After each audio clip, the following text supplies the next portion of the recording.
Now the bad news, weaknesses.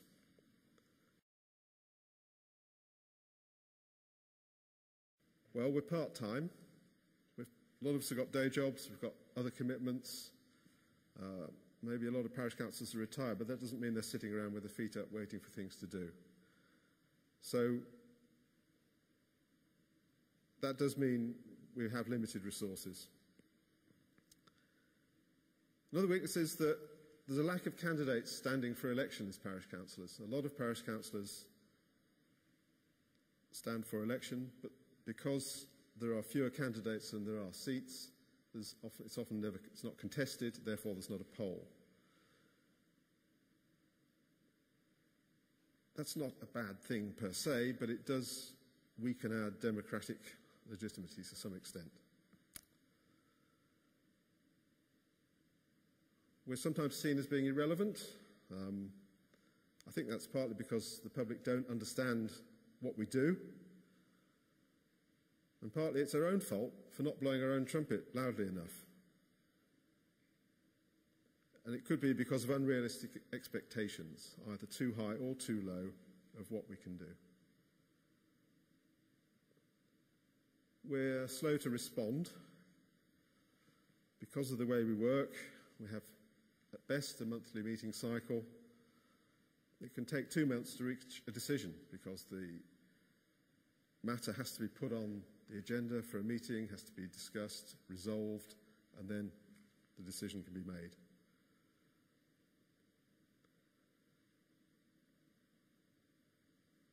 We've got very poor coverage of the urban area. We've got Bretton, the Ortons and Hampton are parished. They comprise about 24% of the population of Peterborough. I think personally that parishing the rest of the city would be a good thing. And then every Peterborough resident can have the benefit of a parish council.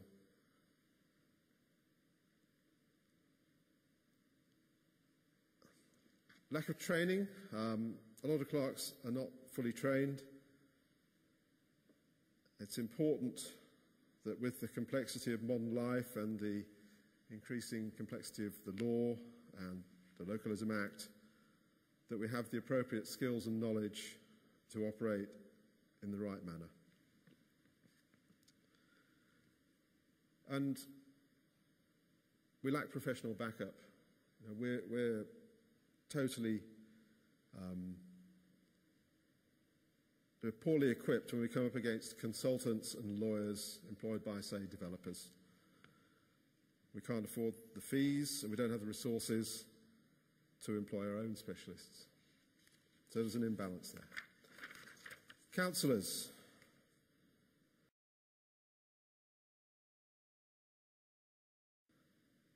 Weaknesses of councillors. Sometimes there's a parochial attitude. We rightly focus on our parishes, but sometimes we get carried away with relatively unimportant things. I think the Vicar of Dibley, very entertaining programme, a lot of amusing ideas, didn't do the parish movement any good at all. It portrayed us as a load of idiotic country bumpkins, which we're not.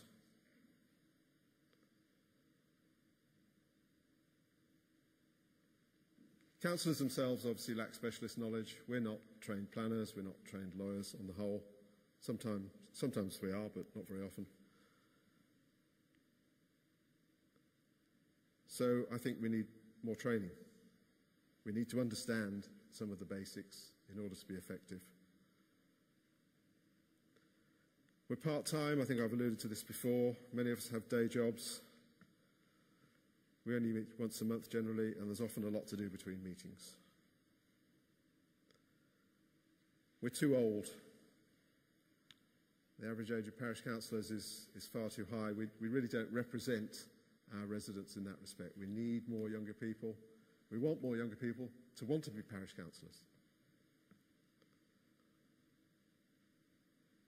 Neighbourhood committees, I've got to address this one.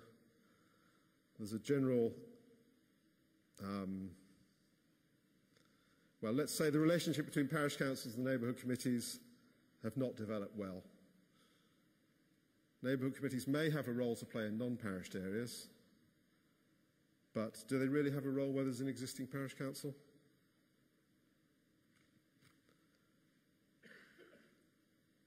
I think we could engage better with our communities. Okay, we do live in our communities, and for instance, in Peterborough, where I come from, there's about 400 people living there.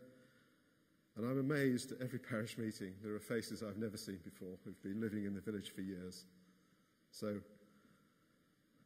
And I suspect quite a lot of Peterborough residents don't know who I am either.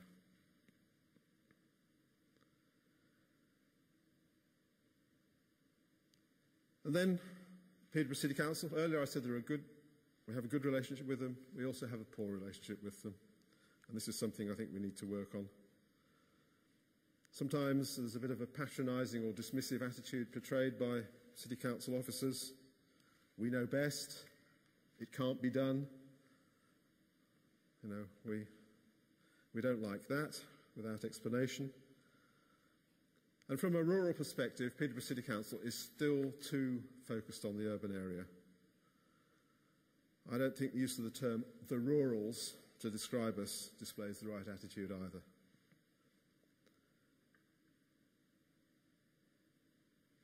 But in the parishes, we need to have the right attitude as well.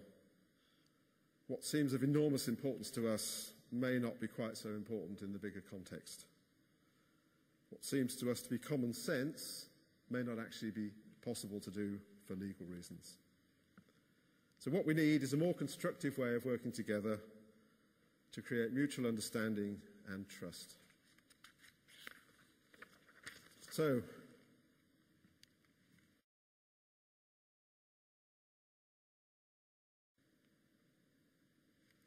I think understanding our strengths and weaknesses helps us address them.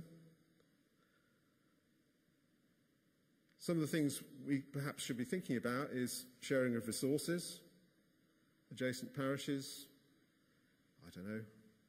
We both own lawnmowers that only get used once a month. You know, that's a crazy waste of resources. Clustering. Parishes with a common issue, like the A1 for instance, can get together to pool ideas about how to address the issues arising from that common issue. In the north of Peterborough, we have got the Northern Footpath Forum, which is a group of representatives from local adjoining parishes that are trying to develop safe paths for walkers, riders, to be able to get between the parishes without going on the roads. Parishing of the urban area, I think we should be examining this closely. I think parish councils could be for the benefit of urban areas. Warrington, why aren't you next? And then you will get your money on time. Local plans. Every parish should have some sort of plan that sets out where they want to get to and how they're going to get there. What this plan looks like and how it's created is another matter. And that's what I hope the breakout session will address in a while. Neighbourhood committees, I'm not going to let this one go. I chaired a working party that tried to reform the Rural Neighbourhood Committee. I thought it was going to be great because we've got all parish councillors as members. We were going to think strategically, we were going to develop ideas, we were going to move things onwards. That just hasn't happened, and I'm very disappointed with that. So I'd like you to think about that one today as well. And finally, training. We all need training. We need it to acquire basic knowledge and skills.